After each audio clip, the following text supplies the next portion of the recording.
Before I begin, I just want to describe one of the bases upon which all my work rests, and that's the fact that the unconscious psyche is incredibly powerful and influential in the life of a human being, and by extension, the life of societies and cultures. The second thing that's important to understand is how projection works. The general idea is when a person is confronted by something that they are fascinated with, the first thing to note is that that fascination is a byproduct of the unconscious. It's not a conscious decision, as anyone who's been fascinated by some subject will readily understand. Past ages have described it as being driven by having a genius guide you. Current ages describe it as an addiction or compulsion or neuroses, but talking about the same thing basically. The first point I want to surface is this idea that our fascinations come from the unconscious. They don't come from conscious willpower. Something in the unconscious is driving us to be intrigued by this concept or be fascinated by this idea or image, etc. The hypothesis I'm offering is that the instinct or the unconscious psyche knows something that you don't. It can see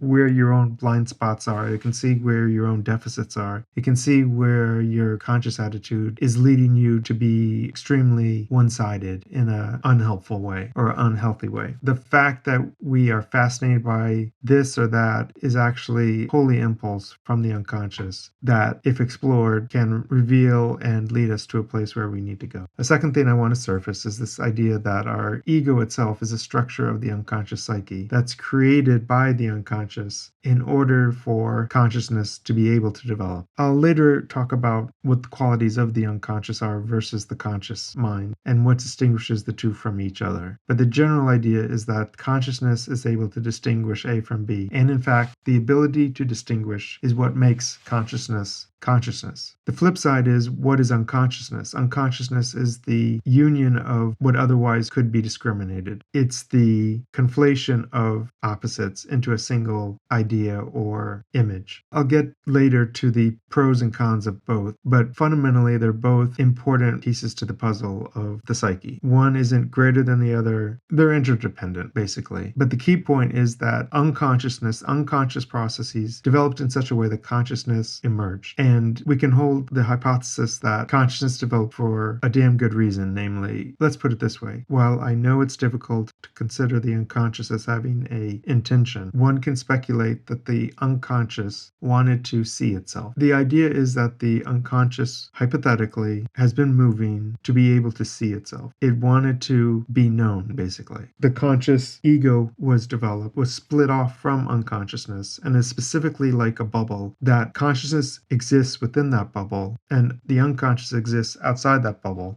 If unconsciousness were to pierce that bubble, then consciousness would cease to exist. And yet, the unconscious is able to, in a way, see itself through the actions of the conscious ego. Because when the conscious ego takes a position of either or, A or B, when the conscious ego discriminates between A and not A, or between red and blue, then this has an impact in the unconscious. The unconscious experiences a compensatory response to whatever consciousness is seeing. While the unconscious does not acquire the contents of whatever is being experienced within the bubble of consciousness, it nevertheless is experiencing these imprints that reflect whatever experience consciousness is having. And we see these images every time we dream. Many, if not most, dreams are the result of consciousness having experience during the waking hours, and then consciousness turns off or diminishes. The unconscious then processes those experiences of consciousness that particularly struck it, and these images and scenarios and dramas, etc., are created in response to whatever consciousness was experiencing.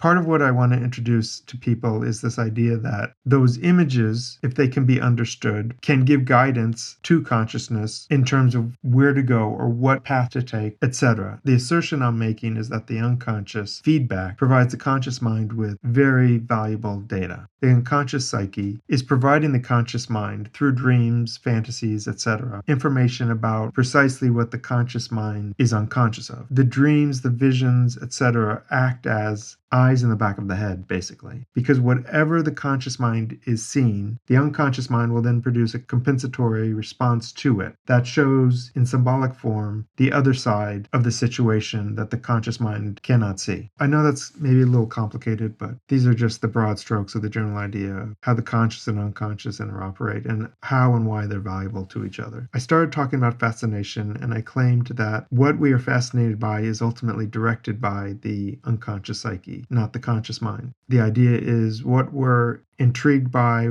what we're interested in, is in many ways absolutely not a choice. We can choose to reject or deny or repress our fascinations, for example. And maybe those are important choices to make. The fact that we have an impulse or we have a desire, we have an interest in something, it's more a signal of something important that we're unconscious of, rather than something to make a moral judgment over. All this is a build-up to a topic I want to introduce, which is astrology. I know this can be a very triggering idea to rationalists, so I hope you'll stick with me because what I'm saying is not contrary to reason. And I feel it's extremely important for people to understand in the coming centuries. And the idea is, when we are fascinated by something, what's going to occur to us, what is going to come into our conscious mind, are what can be called projections. Projections can be described as fantasies, they can be described as imagination, they can be described as fancy, and there's certainly not going to be accurate, literal descriptions of whatever one is considering or thinking about. They are, in fact, the unconscious compensations to whatever it is we're looking at. So a very good example of this is the alchemists, who were fascinated and drawn to studying and looking at and playing with and experimenting with the transformation of matter in the chemistry lab.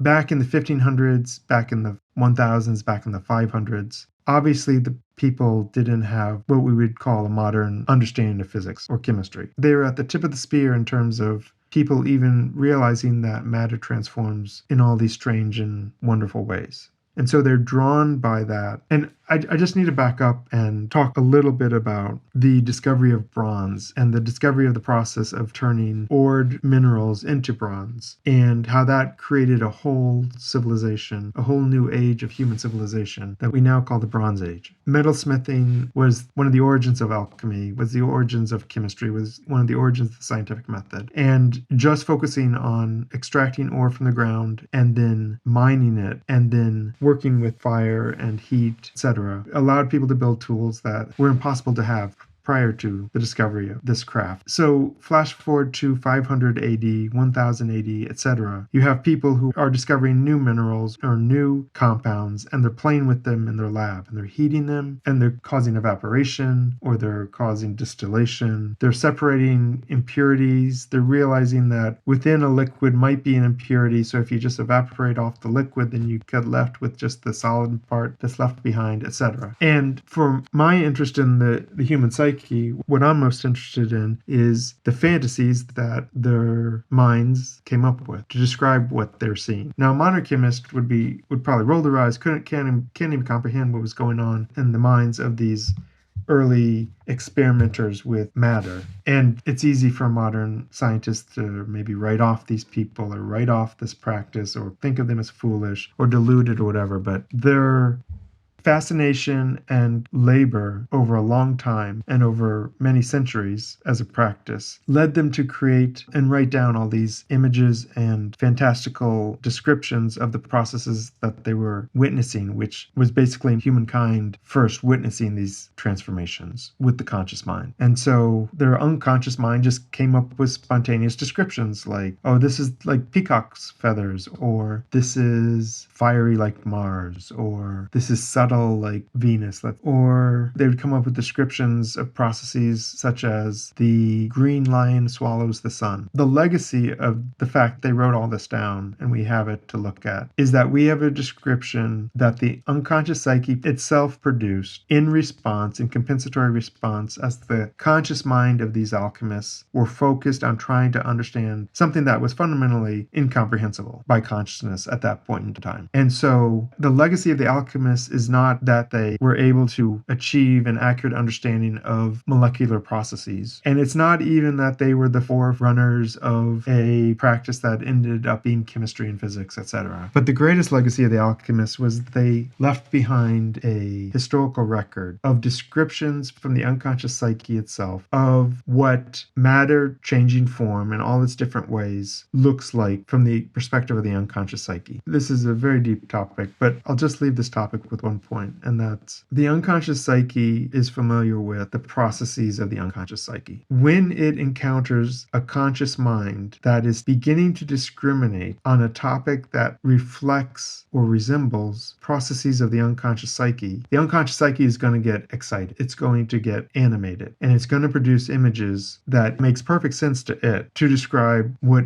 it sees. From the conscious perspective, the alchemists were trying to understand these transformations of matter that it saw before it. And in the process, they discovered, you could heat it up in a bath, you could cool it down, you could burn it, you could ferment it, you could do all these operations to the matter before it. What to the human is matter, to the unconscious is psyche. And so the unconscious psyche erupted with animated fantasies and ideas, and it got very stimulated, and it encouraged the alchemists to keep continuing down the path that they were on, because the descriptions and the operations that they were discovering in the lab that they thought were describing material transformations were in fact describing psychological transformations. The conscious mind of the alchemists were coming up with operations that they called distillation or fermentation or calcination or the reddening, the blackening, the whitening, etc. The reason that the unconscious psyche was so animated by the work that the alchemists were doing was because what they were experiencing in the material realm, and most importantly were writing down descriptions of, were descriptions that could be applied exactly to transformations in the unconscious psyche that happen all the time, that have been happening for hundreds of thousands of years, if not millions of years. And that you get this small group of people called alchemists who, for the first time in history, were beginning to touch upon the fact that there is even an unconscious psyche, that there is something beyond this mortal realm in which the gods live. And they were touching upon the fact that these gods live in quote unquote the metals, and the metals correspond to the gods, but the metals are within the earth and need to be mined, which correspond to the fact that the gods are ultimately inside each of us, where the earth is a metaphor for the body, and the gods and these eternal metals, gold, silver, mercury, etc., that are so valuable to the human species are analogs for eternal powers of the unconscious psyche that also are extremely valuable to the human species, and which can be mined, and which can then be fashioned into useful or valuable products or tools for the human species to work with. And so after millennia of evolution, of course the unconscious psyche is going to get animated when it sees that some humans have started to touch upon the fact that there is this thing called transformation. Because if people begin to recognize how matter can be transformed, then they're only 5 centuries away from realizing that the psyche can be transformed. As important as matter is to the human species, psyche, which has been up until this point completely neglected from consciousness, even though we've been operating unconsciously and managing our psyches through religions and mythology, etc. It's an incredibly important topic because at minimum half of the human experience is the psychological experience as opposed to the material experience. And we're currently going through, especially in the last century and continuing into this century, a real crisis of materialism, where whether you think of scientists as materialists who just care about the physical realm and what's happening in the physical realm to the exclusion and even derision of the psychological interests, or you think about, for example, communism, which is, the concretization of matter, again, like the scientists thinking that the only thing that exists or is important is the material realm, or you think of the consumerist society that's literally swallowing the earth and destroying the earth by its massive amounts of consumption. That too is a consequence of our completely one-sided belief that the only thing that is real is the material realm, and the spirit realm or the religious realm or the psychological realm is just made up, and imagination is immaterial, so it's stupid, I guess. So we're going through this massive crisis of one-sidedness in terms of materialism. Whether you're a communist, whether you're a capitalist, whether you're a scientist, the exclusive focus has been on the material world. And that one-sidedness has led us to just want to consume, consume, consume, whether it's with communism just imposing itself on the lives and stamping out the individual personality of so many people, or attempting to, or the capitalism and materialism, which is only able to survive in its current form by encouraging people to consume, consume, consume, and just gather more matter towards themselves and surround themselves with matter. And so people buy bigger and bigger trucks and have bigger and bigger houses. And it really begs the question, why are you inflating yourself up so much? To me, it's very clear that there's a psychological component that people are completely unconscious of, where their relationship to matter is being driven by unconscious psychological imbalances. And one of these psychological imbalances is the belief that psyche doesn't exist. It's just a material world we live in. We're going to increase our overvaluation of the material world until there's a crisis that causes us to see clearly that there is, in fact, this other component, namely the unconscious psyche, that has been driving our boat the whole time. So anyway, so coming back to Earth, here's this image of the Zodiac. And the reason I talked about projection and fascination and how the unconscious psyche produces images that don't reflect the actual workings of the material world, but the descriptions that the unconscious psyche produces are extremely valuable records of how the unconscious psyche itself operates. And so one extremely incredible, long-lasting topic has been the Zodiac, and what is the psychological meaning of it, or what are the psychological patterns embedded in it. And I want to bring up one more psychological principle, and that's, as long as a process remains unconscious, it's going to continue unimpeded by conscious awareness. There's an idea that if humans have engaged in particular behavior for many millennia, there's two things you know about it. One is that it's highly unconscious, and so it's on autopilot. And the second is that it reflects something real and actual. At a later date, I'll describe the history of the formation of the Zodiac, roughly 4,000 years ago. My claim is that the unconscious psyche produced these images, and they reflect the workings of the unconscious psyche. If people 2,000 years were using these symbols, and people today are using these exact same symbols, that means that there's something very archetypal, very deep, very germane to the structure of the unconscious psyche that these images referred to. The symbols of the Zodiac are older than the invention of the wheel. They're 3,500 years older than modern English. The fact that they are still operational, that they still make sense to a large number of people, indicates that there's something significant about the patterns that they reveal. The challenge with that is they reveal something that's below the surface. If you're just taking a rational material outlook on life and you're ignoring the psychological aspect of the human experience, then it's going to be meaningless. But if you take the human psyche seriously, and if you can begin to appreciate exactly how powerful the unconscious psyche is, then I suggest it's very valuable to understand what these pairs of opposites embedded in the Zodiac symbolize. The whole point of the history of astrology has been to use it as a diagnosing instrument. So in the later video, I'm going to get into what the Zodiac reveals about the collective human psyche that we all share.